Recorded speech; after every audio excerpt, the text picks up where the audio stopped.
Oi pessoal, bem-vindos e bem-vindas! Eu sou o Doutor das Crianças e este é o Clube da Saúde Infantil. Aqui, a gente aprende e descobre que crescer com saúde é mais legal. Hoje, o papo é sobre um assunto que parece complicado, mas a gente vai deixar bem simples. As doenças que não passam de criança para criança, mas que precisam de cuidado por muito tempo. Eu chamo isso de doenças de cuidado longo. Vamos descobrir como elas aparecem na infância, o que muda quando a criança troca de escola e, claro, como todo mundo, família, professores e amigos, pode ajudar. Para começar, você sabia que quase 1 em cada 10 crianças no Brasil vive com alguma doença de cuidado longo? É muita gente! E a campeã dessa lista é a asma. 1 em cada 5 crianças tem ou já teve crise de respirar apertado. Depois vem alergias na comida, diabetes tipo 1, epilepsia, anemia falciforme e outras menos comuns. Essas crianças faltam à aula, em média, 4 vezes mais que as outras. 23 dias contra 6. Dá para imaginar o boletim ficando bagunçado, né?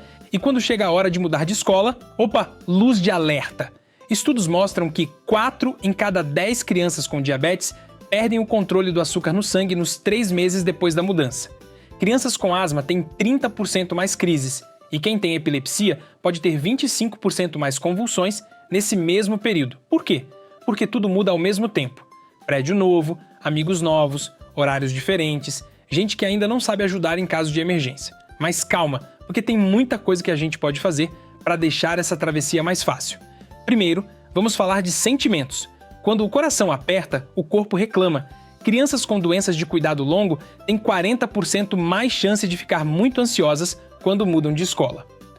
O tal hormônio do estresse, que os médicos chamam de cortisol, sobe. E adivinha? Isso bagunça a asma, o diabetes, tudo. Por isso, é importante prestar atenção em sinais como dor de barriga que não passa, irritação, tristeza ou vontade de faltar. São pistas de que a cabeça pediu socorro antes mesmo do corpo sentir. E como a família pode ajudar? Planejando cedo. Comece 6 meses antes da mudança. 6 meses antes, pesquisar escolas. 4 meses antes, visitar, perguntar, olhar as rampas, a cozinha, a sala de primeiros socorros. 3 meses antes, conversar com a criança sobre a novidade, mostrar fotos, contar como vai ser legal. 2 meses antes, separar exames, receitas, telefones dos médicos. 1 mês antes, reunião com a equipe da escola. Parece checklist de viagem, né? E é mesmo. Uma viagem para um lugar novo chamado Minha Nova Escola. Agora, comunicação. Mãe, pai, responsáveis, professores, diretor, pessoal da cozinha. Todo mundo precisa saber o que fazer. Um bom caminho é ter um formulário simples. Minha crise de asma começa assim. Meu remédio fica aqui. Se acontecer isso, ligar para... Isso reduz quase 70% dos sustos na escola. E claro, tudo isso guardado de forma segura, seguindo a Lei Geral de Proteção de Dados. Ah, e ninguém precisa adivinhar o papel de cada um. O combinado salva o dia. Quem chama a ambulância, quem pega o remédio, quem avisa a família. E os direitos. A Constituição e o Estatuto da Criança e do Adolescente dizem que a escola tem que receber todo mundo. Negar matrícula ou não fazer adaptação é contra a lei. A escola deve flexibilizar o horário, guardar remédio de emergência, treinar funcionários. E se alguém disser aqui não dá, a família pode procurar o Conselho Tutelar, a Defensoria Pública ou o Ministério Público. Para deixar tudo bem redondinho, existe o Plano de Ação Individual, o famoso PAI. É tipo um manual do estudante super-herói. Com ele, as escolas têm quase 80% menos incidentes graves. Inclui 1. Informações médicas fresquinhas. 2. Passo a passo de emergência. 3.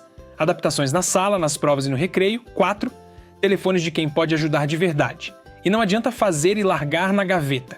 O PAI precisa ser revisado a cada 3 meses ou depois de qualquer mudança na saúde da criança. Falando em emergência, um protocolo claro faz diferença de vida. Para a asma, tem que ter bombinha por perto e gente que saiba usar. Diabetes, açúcar ou glicose à mão para hipoglicemia. Alergia grave? Caneta de adrenalina. E treinamento trimestral corta pela metade os casos mais sérios. Mas não é só remédio que importa, o lugar também conta. Ventilação boa, pouca poeira, sala calma para medir glicemia, rampas, corrimãos, banheiro adaptado, tudo seguindo a norma da ABNT. Um estudo mostrou que só melhorando o ar da sala, as crises de asma caem quase 40%. É tipo abrir as janelas da saúde.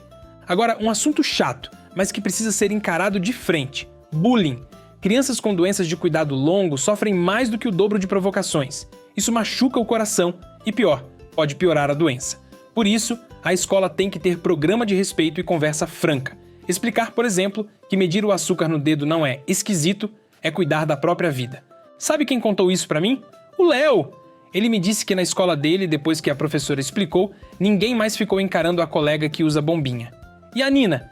Ela participou de um teatrinho sobre alergia alimentar.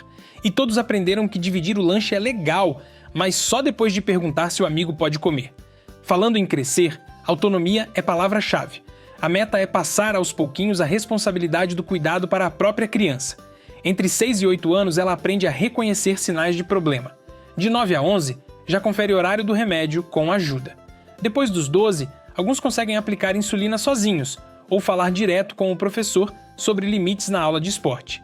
Escolas que trabalham metas de autonomia evitam quase 2/3 dos erros de manejo. Que tal um aplicativo com lembretes ou um pequeno diário para anotar sintomas? Tecnologia, nesse caso, é amiga. E não pense que isso é só teoria.